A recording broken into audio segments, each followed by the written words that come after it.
AverageA function in Microsoft Office Excel.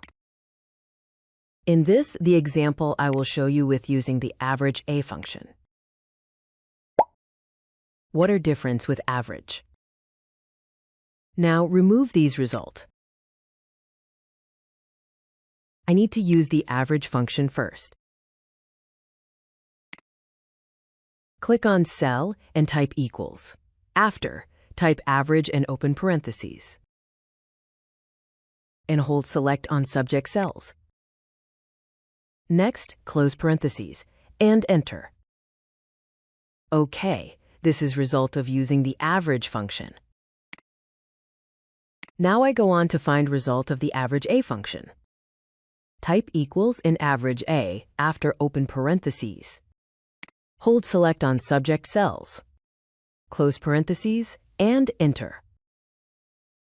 Now compare these results after I use the average and AverageA. We see that these outcome the same, are not difference. Now I remove this number to text.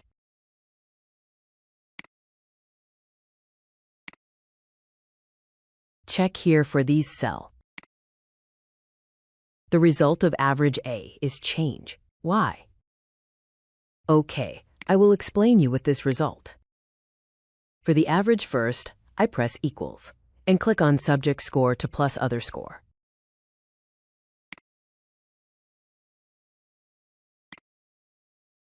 Next, divide 2 and press enter. For this result is only number are calculated and the text is not.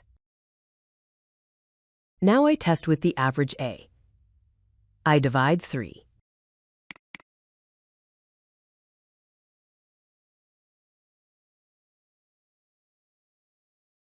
We see that result after used AverageA, it's divide 3 score of the student.